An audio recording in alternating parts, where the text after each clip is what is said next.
As Christians around the world prepare for the Easter long weekend, a time for reflection, a time for worship and renewal, concerns are mounting in the West Bank, where church leaders are warning of escalating attacks on Christian communities. A Palestinian bishop has raised the alarm over increasing settler violence, adding to an already fragile and volatile environment. And to help us unpack this, we're joined by senior researcher at UWC's Desmond Tutu Center for Religion and Social Justice, Thandi Gamedze. Thandi, welcome to News and Views. Thank you so much for joining us. Really appreciate you giving us your time. Morning. Thank you so much for having me. Yeah, it's good to be here. No, the pleasure is all ours, and I think we'll jump right into it. Usually, when we hear about the West Bank, when we hear about Gaza, and just generally what's happening in Palestine, we never really get a lot of information around Christian communities and how they've been affected by the occupation, how they've been affected by the ongoing genocide that we've been seeing unfold in Gaza since October the 7th, 2023. Can you paint a picture for us, for our listeners, on how Christians are affected, how those of the Christian faith also suffer the brunt of this Zionist regime, essentially? Yeah, thank you. I mean, I think maybe to start off by saying, Palestinian Christians are the oldest Christian community. This is where the Christian faith was born. And yet often they are written out of the story in various ways, because I think acknowledging the presence of Palestinian Christians throws a spanner into the Zionist, I think, propaganda and what they often use to win support. And so I think it's really important to recognize Palestinian Christians and the importance of the space they hold in the Christian story and in the origins of Christianity. And I think they're a minority in Palestine. And the population of Palestinian Christians has been decreasing over time. I mean, since the Nakba in 1948, but also increasingly with the genocide over the past couple of years. And so I think it is a really important issue to highlight, and saying that I think a lot of the Palestinians that I have been in conversation with and have learned from, particularly over this time, always draw our attention to the fact that it is all Palestinians who are being oppressed, who are being pushed out of the land, because I think sometimes also narratives are weaponized to highlight Palestinian Christians, especially to Christians in the West, acting as if there's religious conflict and kind of drumming up support for only the Christians in the land. So I think they are very clear in saying we are oppressed because we're Palestinian, and yes, we are minorities in the land, but we're oppressed because we're Palestinians, and this is not a religious conflict. So I think that's also important to note in this conversation. Very, very important. Let's fast forward to what's currently happening at this current moment. What exactly are the Christian communities in the West Bank experiencing on the ground right now? What are you gathering? Yeah, so I think some of the things that are at the forefront are these long-standing, very old Christian communities that are experiencing new forms and increasing forms of ethnic cleansing and being displaced and forced out of the land. So thinking of two communities in particular, so Beit Sahur, both in the West Bank, Beit Sahur and the village of Taibe, which are these very old Christian communities, and yet in recent times, settlements have been starting to encroach and have received permission to kind of encroach on this land, and people are being more and more pushed out. And it's people being pushed out of the land, as well as experiencing violent settler attacks, and it also impacts movement. So I think Rifat Kassis, who's the director of Kairos Palestine, raised a few months ago that this settlement that is being proposed and is now starting to be built was actually going to divide Beit Sahur in two, which would very much impact the movement of Palestinians, how people can get to each other, where people are allowed to go. It will impact the amount of checkpoints that they have to travel through, all of these kinds of things. So it's really a problem, and it is forcing people out. People talk about Christians leaving Palestine, but it's not leaving in the way that it's just a neutral choice. It's really forced displacement. Let's talk about the issue of religious freedom. How are these attacks and some of these actions that have been taken by the Zionist regime affecting religious freedom and just the ability to worship safely? We are in a very, very auspicious time for our Christian brothers and sisters. It's the Passover, it's Easter. And we hear of churches being closed and places of worship that are inaccessible to them. How difficult is it for Christians in the West Bank to freely practice Christianity and to worship how they deem fit? Yeah, so it definitely seems to be getting more and more difficult. I mean, you might have seen just in the last couple of days that the cardinal, the Catholic cardinal, was refused entry into the Church of the Holy Sepulchre, which is a really important and holy site, especially over this time. And that is something that has never happened before. And I mean, interesting. So there was a huge amount of global uproar about this and pushback against this.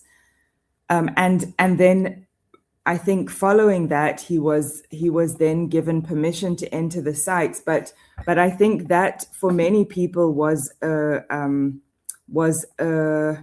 representation of how bad things are getting and how intense the restrictions are. So I mean, if that's the case for this very important figure in the church, how much more is it a case for the average Palestinian Christian who is trying to get into those spaces? So yeah, I think absolutely there's more and more restrictions on freedom of movement and freedom to practice religion in the way that people would like to. Very, very concerning indeed. I want to talk a bit about raising awareness and just the lobbying that's being done, maybe here in South Africa, maybe just even across the world, on the behalf of Christian communities in the West Bank and how they've been affected by the Israeli regime. Strongly Muslim communities are in the forefront here in South Africa when it comes to drawing attention and advocacy. But our churches have not come out as strong as we would have liked. How do you assess the situation? How do you think the Christian community in South Africa and across the world has fared when it comes to raising awareness on some of the difficulties that Christians in Palestine and in the West Bank are currently facing? Yeah, good question. I mean, I've been really disappointed, I think, as have many Christians in South Africa over this time, that, as you say, many churches haven't come to the fore and haven't raised their voice in meaningful ways. I mean, I think so. South Africa is very interesting, I guess, historically, and the way that our history plays out today. So I think the kind of contestations that we see in our history are carried forward in our churches today. So what I mean by that is, I think many people are aware of the very, very strong ties between movements for Palestinian liberation back in the day, as the strong ties between those movements for Palestinian liberation and movements in South Africa for liberation against apartheid. Mm-hmm. So there was very strong ties between those movements, South Africa and Palestine. And then on the other side, there were also very strong ties between the apartheid government in South Africa and the Israeli state. And they collaborated on various kinds of projects towards furthering the oppression in both of those spaces of Black South Africans and of Palestinians, respectively. And so I think those ties continue, but in interesting ways. So Christian Zionism is not only present in white churches, but it's actually also present today in many Black churches as well. Mm-hmm. But we also see the other side where certain churches and certain denominations are strong voices in support of Palestine. So, I mean, you see that in the Anglican Church. It was actually just before the 2023 October 7th attacks that the Anglican Church came out and said Israel is an apartheid state and mobilized for support for Palestinians. October 7th happened, and then we see those fault lines then play out. So we see people in the Anglican Church then protest against this official statement from the Anglican Church because they are supporting Israel. So these contestations, I think, are present in various ways across the South African society, but also in the church. And I think many of us are trying to, I think, make visible those kinds of things and mobilize the church more in support of Palestine. And then in different places around the world, I think these dynamics are present in different ways. So, I mean, the US, of course, has such a strong presence of Christian Zionism amongst US evangelical churches. And really, that is almost the strongest block of support for Israel. I think without that support, they would have a hard time continuing to do what they're doing. But also we see different movements emerging. So Christians for a Free Palestine is present and gaining strength both there and here. So I think people are starting to organize and starting to become aware. And I think the movements are building, although there's a huge amount of work to do. And then just to maybe finish by saying, I think what's important to recognize is the intentionality with which Israel is operating to win support in churches, both here in South Africa as well as overseas in the Western Church. But they're doing this through taking church leaders, very intentionally choosing particular church leaders to take on these trips to Israel to kind of feed a particular narrative about Israel and about what's going on there. And then they come back as mouthpieces for the state of Israel. And so I think it's really also important to recognize the strategy on that side so that we know how to combat that well from our side as well. Very, very important. I think the points that you're making are very critical, especially when there was a point where there was a question around whether politics should be kept out of the church. It is a subject that, at some point became very, very contentious.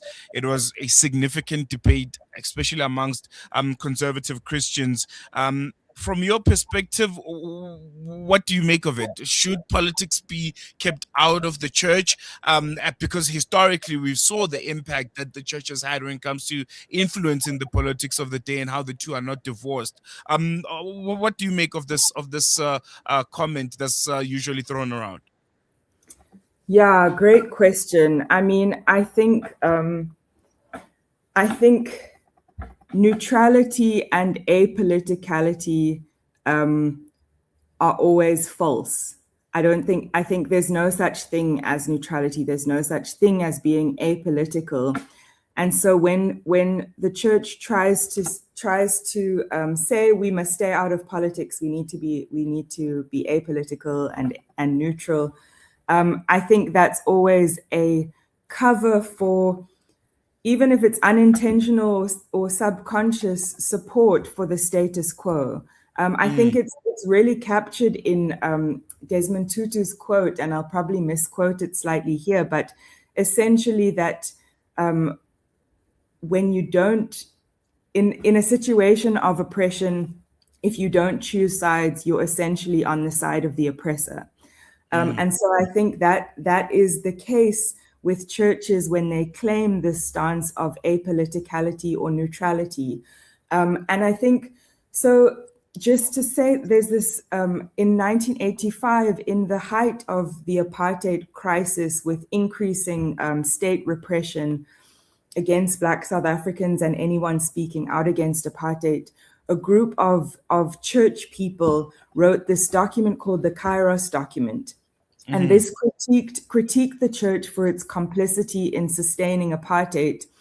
And it said its complicity kind of functioned along two trajectories. So one it called state theology, which was the theology of really of the Dutch Reformed Church that informed the apartheid system, which was this overt mobilization of theology in support of the apartheid state. And then they called this other thing church theology, which kind of claimed to be against apartheid in theory, but use these kinds of things, like said, we need to be neutral, we need to stay out of mhm, politics. And so in doing this, it inadvertently upheld and continued the status quo. And so I think we see the same thing, I mean, in the church today. There's churches that claim neutrality and say, oh, Palestinians and Israelis must just reconcile, but they don't recognize the depth, the roots of the issues that are going on. And then there's other churches that overtly support Israeli apartheid and settler colonialism and even genocide, and make theological arguments in support of this. So I think, yeah, I think there's no such thing as neutrality, and churches are implicated in this thing and must take a stance. If they don't take a stance, they're taking the stance of the oppressor. mm, mm. If you're neutral in a situation of injustice, you've chosen the side of the oppressor. That's the quote you're looking for, not too far off, Thandi. But thank you so much for a very, very important and eye-opening conversation. We're going to leave it here for now. Hope we chat again soon. Thanks so much. There you go. That was senior researcher at UWC's Desmond Tutu. Oh, I just got it wrong. That lost my bearings. That was Thandi Gamedze. She's with the UWC's Desmond Tutu Center for Religion and Social Justice, and she's reflecting on the growing concerns facing Christian communities in the West Bank, particularly at a time as significant as the Easter season. So you can only imagine. We saw what happened during the holy month of Ramadan for Muslims, Al Aqsa being closed, and we're seeing similar scenes in the West Bank. The continued oppression and repression of the Christian community, as Thandi mentioned, they're some of the oldest Christian communities in the world, and they have to, I don't know, try and live and survive the yoke of oppression by this Zionist regime. I think it's a very, very important story to tell. And I think it puts even more pressure on the Christian community in South Africa, which, in my opinion, have not been as forthcoming as you'd want them to be when it comes to holding the Zionist pariah state of Israel accountable for the actions in the West Bank, not only against Christians, but against everyone, all people of color, creed, religion who are in the West Bank, because oppression is oppression. It doesn't matter who it affects. So I think this deserves a lot of attention. It's a story that we'll continue to be following here on Salam Media. Going to take a quick break. News and views will continue after this.